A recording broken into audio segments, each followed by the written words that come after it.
Hello friends, welcome back to my channel.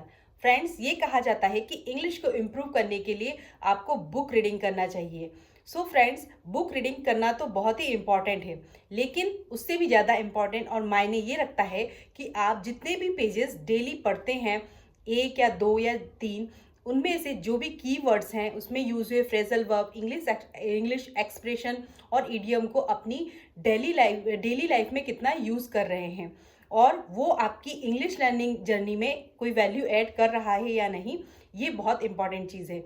सो यदि friends ये value add कर रहा है तो आप सही ट्रैक में हैं, और यदि वैल्यू ऐड नहीं कर रहा है तो फिर आपको इस और ध्यान देना चाहिए। सो फ्रेंड्स, इसीलिए मैंने 15 डेज का एक स्टोरी रीडिंग प्रैक्टिस सेशन रखा है, जिसमें कि हम जो है बहुत ही बिगिनर लेवल की स्टोरी को हम रीड कर रहे हैं और उससे हम सीख रहे हैं कीवर्ड्स, फ्रेजल वर्ब, ईडियम, कुछ English expression.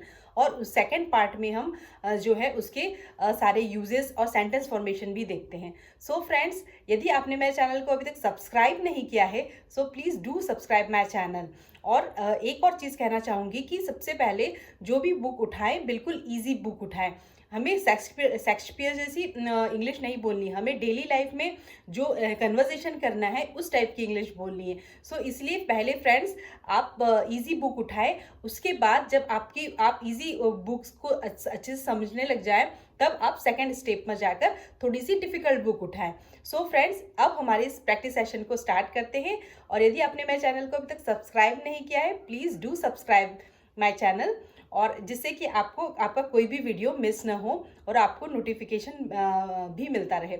So friends, without any further do, let's get into the video. So friends, start करते हैं। आज की स्टोरी है the sun and the wind, यानी कि ये जो स्टोरी है वो है हवा और सूरज के बीच में। सो इन दोनों के बीच में एक आर्गुमेंट हुआ, बहस हो गई, ये स्टोरी उसके ऊपर है। Once the argument took place between the wind and the sun as to which was stronger of the two. मतलब एक बार जो सूरज है और हवा, इन दोनों के पवन के बीच में इस बात को लेकर बहस छिड़ गई। आर्गुमेंट टुक प्लेस बिटवीन, मतलब कि इस बात को लेकर कि हम दोनों में से स्ट्रोंगर, ताकतवर कौन है सबसे ज़्यादा। So the wind claimed that he is stronger, whereas the sun believe that his power is incomparable. मतलब जो विंड को ये ने दावा किया, जो हवा ने ये दावा किया कि दैट ही इज स्ट्रोंगर, कि मैं ताकतवर हूँ। वेयर एज मतलब जबकि द सन बिलीव्ड मतलब मानता था, सूरज ऐसा मानता था that his power is incomparable मतलब अतुलनीय, कि उसकी इस पावर को किसी से हम तुलना नहीं कर सकते। तो सन मानता था कि मैं ज़्यादा स्ट्रोंगर हूँ, और विंड ये दावा कर रहा था कि मैं ताकतवर हूँ।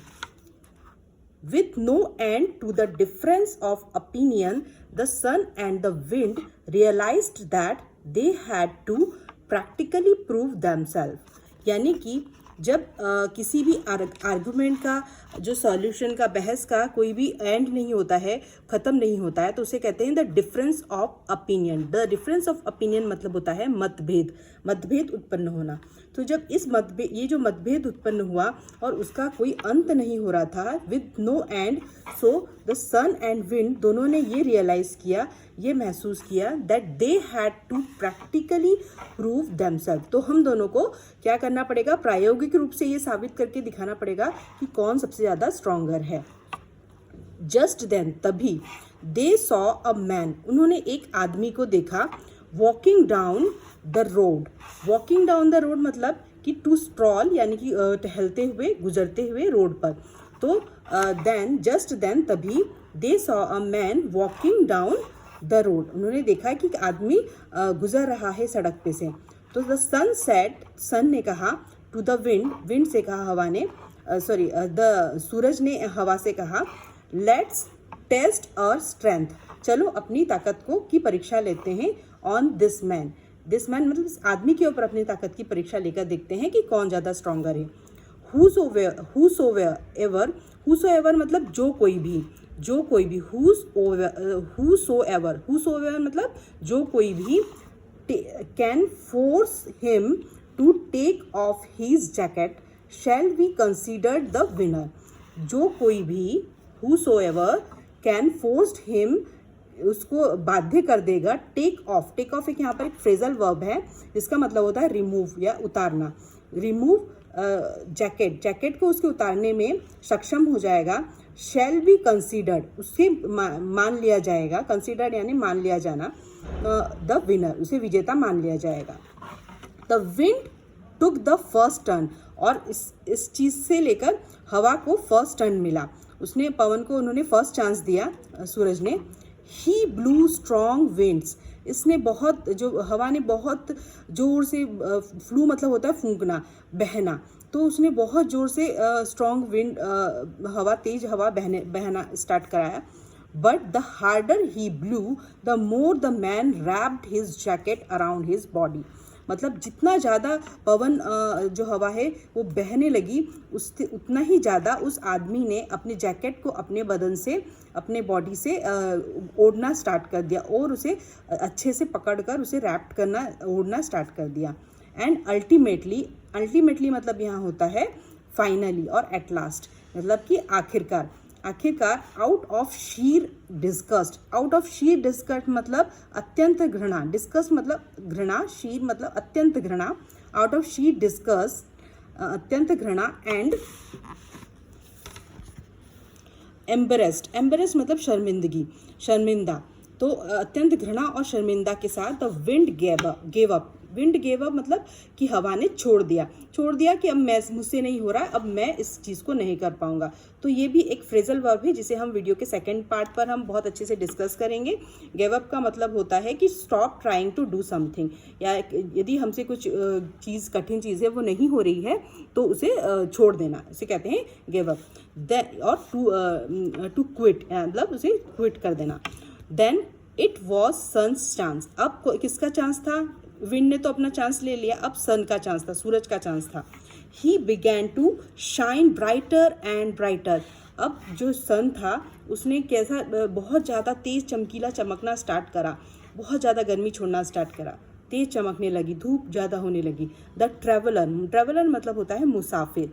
द ट्रेवलर फेल्ट, उसने महसूस किया, traveller felt the warmth of sun, the warmth of the sun मतलब उसको गर्मी महसूस होने लगी।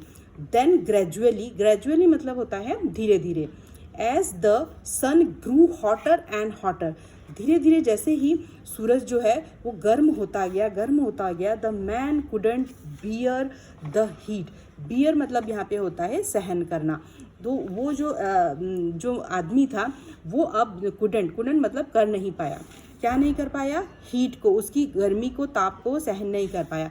And was forced to remove his jacket, और उसको अपने आप का जो जैकेट था उसे निकालने के लिए वो बाध्य हो गया। वॉज फोर्स्ड मतलब बाध्य होना, टू रिमूव हिज जैकेट, उसकी जैकेट को निकालने के लिए बाध्य हो गया। Hence the sun was declared the winner, इसीलिए जो सन था, सूरज था, वो विनर डिक्लेयर हुआ, विजेता घोषित हुआ। डिक्लेयर मतलब होता है घोषित हुआ, विजेता मतलब होता है winner. So this was the whole story. He is the son, और ये देखो कितनी तेज अपनी गर्मी छोड़ रहा है, और ये आदमी कैसे अपने जैकेट को रिमूव करेगा। और ये है विंड जो कि अपनी हवा इतनी तेज़ फेंक रहा है जिससे ये जो है अपनी जैकेट को और अपने अराउंड रैप कर रहा है। रैप मतलब मैंने बताया था आपको कि अपनी और ज़्यादा उड़ रहा है अच्छे से। तो ये जो स्टोरी थी सन एंड द विंड की। अब आइए सेकंड पार्ट पर इसकी सेकंड सेंटेंस फॉर्मेशन देखते हैं, फ्रेजल वर्ब देखते हैं। सो फ्रेंड्स, इस स्टोरी में हमने 4 इंपॉर्टेंट चीज़ें सीखी है। 2 फ्रेजल वर्ब, एक है टेक ऑफ और एक है गिव अप, और 2 इंपॉर्टेंट कीवर्ड्स, एक है डिफरेंस ऑफ ओपिनियन और दूसरा है एम्बेरेस्ड। सो आइए सेंटेंस फॉर्मेशन देखते हैं। फ्रेंड्स, टेक ऑफ एक फ्रेजल वर्ब है जिसके 2 मीनिंग निकलते हैं। फर्स्ट जो मीनिंग स्टोरी में निकल रहा है उसका मतलब है टू रिमूव स्पेशली क्लॉथ्स या टू रिमूव समथिंग। सो और दूसरा मीनिंग निकलता है इसका कि टू एयरबॉर्न, यानी कि हवा में कुछ संचारित होना, या कुछ हवा में जो चीज़, या बर्ड है या फ्लाइट है, प्लेन है, वो हवा में जो विमान का उड़ान भरना या किसी पक्षी का उड़ान भरना। सो जैसे कि हम कहते हैं कि the plane took off from the runway, मतलब जो प्लेन ने रनवे से उड़ान भरी। सो यहाँ पर स्टोरी में इसका जो मीनिंग निकल रहा है, टेक ऑफ मतलब टू रिमूव समथिंग, यानी टू रिमूव स्पेशली क्लॉथ या जैकेट। सो आइए सेंटेंस फॉर्मेशन देखते हैं। मैं तुम्हारे गिफ्ट से प्राइस टैग निकालना भूल गई हूँ। Oh, I forgot to take the price level off from your present. I forgot to take the price level off from your present. She took off her ring to do washing up and now she can't find it. उसने अपनी ring कपड़े धोने के लिए बाहर निकाली और अब वो उसे मिल नहीं रही है। She took off her ring to do washing up and now she can't find it. When he took off his hat, we saw he was completely bald.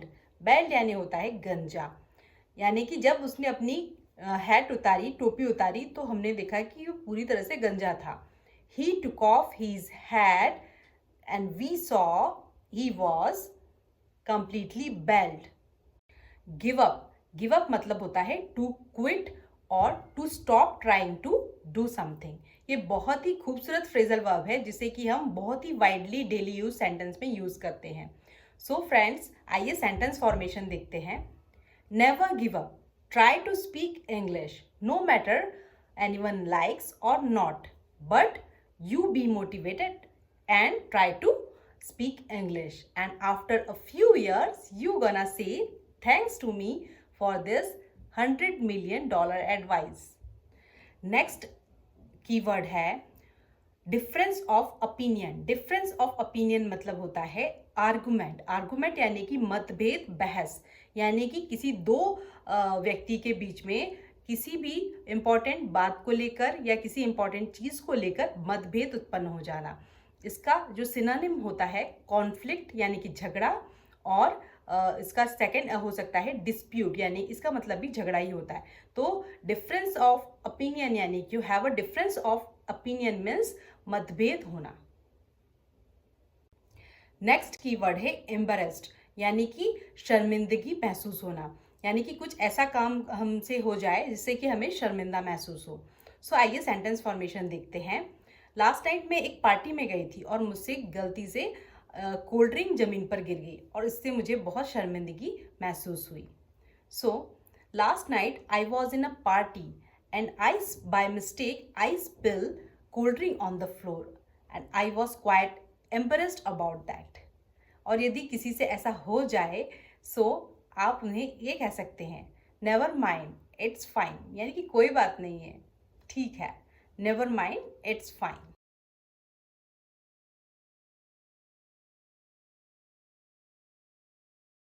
मैंने तो अपना काम कर दिया।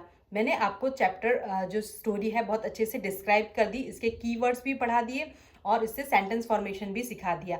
लेकिन अब आपकी बारी है इसके नोट्स बनाने की और इससे नए सेंटेंस फॉर्मेशन करके मुझे कमेंट सेक्शन में कमेंट कर बताइए कि आपने कितने नए सेंटेंस बनाए हैं इन सब कीवर्ड से। सो फ्रेंड्स, आपकी मेहनत ज़रूर रंग लाएगी यदि आप इस तरीके से प्रैक्टिस कर रहे हैं और आपकी इंग्लिश ज़रूर ही इम्प्रूव होगी। सो फ्रेंड्स, यदि आपने मेरे चैनल को अभी तक सब्सक्राइब नहीं किया है तो please do subscribe my channel. If this video add any value in your English learning journey, please do subscribe my channel. Friends, मेरे चैनल का सब्सक्रिप्शन बहुत कम है, प्लीज़ मुझे आपके प्यार और मोटिवेशन की बहुत ज़रूरत है और वो मुझे मिलेगा आपके एक सब्सक्रिप्शन से। So please do subscribe my channel और मुझे कमेंट करके बताइए कि आपको ये वीडियो कैसी लगी है। So friends, keep learning, keep practising, keep watching my videos. Thank you very much for joining me.